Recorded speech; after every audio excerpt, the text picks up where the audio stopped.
रायगड, महाराष्ट्रासह देश विदेशातील ताज्या बातम्या पाहण्यासाठी मॅक्स इंडिया लाईव्ह चॅनलला सबस्क्राइब करा आणि बेल आयकॉन दाबायला विसरू नका।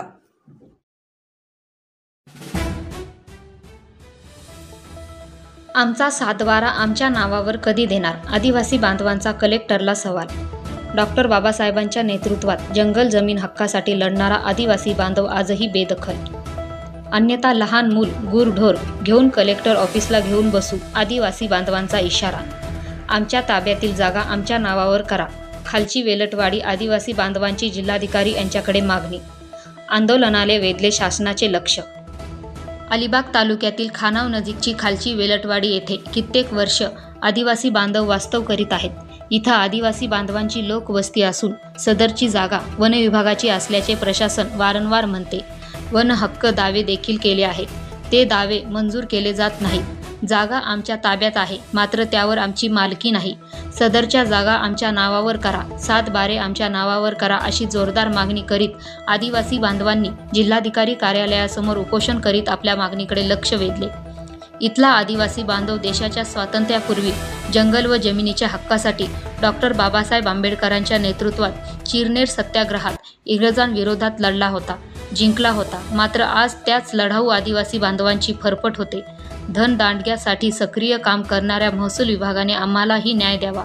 आम्ही पिढ्यानपिढ्या या ठिकाणी वास्तव करीत आहोत, मात्र आमच्या नावावर जागा नसल्याने कोणत्याही शासकीय योजनांचा आम्हाला लाभ मिळत नाही।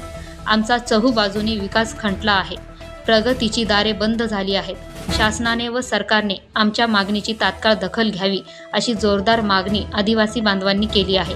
मागणी मान्य न झाल्यास पुढच्या आंदोलनाच्या टप्प्यात लहान मूल गुरढोर घेऊन कलेक्टर ऑफिसला घेऊन बसणार असल्याचा इशारा आदिवासी बांधवांनी दिला।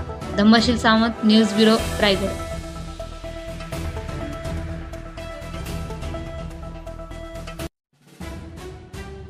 नाही तर आम्ही याच्या पुढे सर्व लहान बाळकासहित गुरढोरासहित आम्ही कलेक्टर ऑफिसला येऊन इथे बसलो। 1 मे महाराष्ट्र दिनापासून आपण रायगड जिल्हाधिकारी कार्यालयासमोर आदिवासी समाज बांधव उपोषणाला बसलात। आमरण उपोषण सुरू आहे। नेमक्या काय मागण्या आहेत आणि जिल्हाधिकाऱ्यांना आपण निवेदन दिलं आहे, त्यामध्ये नेमकं काय नमूद केलं आहे? काय झालं की आज आमची जी खालची वेलटवाडी आहे, आज कितीक वर्ष त्या जागेवर वास्तव्य करून आहोत, परंतु आज परिस्थिती अशी झालेली आहे की जो आज आमची आदिवासी वाडी वसलेली आहे तिथे त्या वाडीची वस्तुस्थिती अशी आहे की ती जी जागा आहे ही म्हणतात की फॉरेस्टची जागा आहे। ठीक आहे, फॉरेस्टची जागा, परंतु आम्ही ते वन हक्क दावं जे घराखालचे दाव्याचं ते सुद्धा आम्ही प्रस्ताव केलेले आहेत। पूर्ण जे सर्व घरं आहेत त्यांचे प्रस्ताव केलेले आहेत, परंतु शासन म्हणतोय की हे प्रत्येक वेळा नामंजूर होत। नामंजूर कारण ती वास्तव्य जो आहे, शासन काय म्हणतोय 2005 व नंतर सुधारित 2012 असा जो कायदा काढलेला वन हक्क दाव्याचा कायदा, परंतु त्याच्या अगोदरपासून आम्ही गेल्या 2000 पूर्वीपासून तिथे वास्तव्य करून आमचा हा सर्व आदिवासी बांधव तिथे आहे। परंतु वस्तुस्थिती असं आहे की जे दावे केलेत आजोपर्यंत ते दावेसुद्धा मंजूर होत नाहीत आणि त्याच्या आणि जी शासनाचे काही योजना आहेत, मग उदाहरणार्थ घरकुल योजना असेल, काय असे विविध योजना आहेत, त्या योजनासुद्धा मंजूर होत नाही। मग ती जागा आमच्या ताब्यात आहेत, पण त्या जागेवर वास्तव्य करून आमचा उपयोग काय जर ती जागाच आमच्या नावे नसेल तर? कारण पूर्ण वंचित राहावे लागते तिथे की घरकुल योजना ही महत्त्वाची आज आहे की तेवढंच एक शासन आपल्याला घरकुल योजना देतो आणि त्याचा लाभ मिळतो। तर असं जर नसेल तर मग उपोषण हे सुद्धा आम्ही बरेच वेळा आम्ही असा पर्याय निवडले, पण त्यात वेळा आम्हाला मध्यस्थी कोणतरी येऊन सांगतात की उपोषण आपलं थांबवा आणि आपला हा बांधव येऊन मिटिंगला बसा, तिथे कोण अधिकारी येतील ते सर्वे करतील, येतात त्यातपुरते येतात आणि परत अगदी वर्षभर काही त्याचा थांग पत्ताच नाही।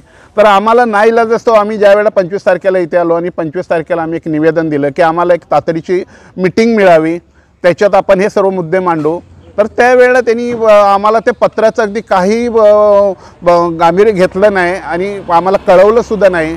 आणि त्याच वेळेला आम्ही एक उल्लेख केलेला होता की जर आम्हाला एक मीटिंगची तारीख मिळत नसेल तर 1 तारखेला आम्ही सर्व बायका मुलांसहित अमरणला उपोषण इथे आम्ही बसू आणि त्याला सर्वस्वी जिम्मेदारी सर्व आपले अधिकारी असतील।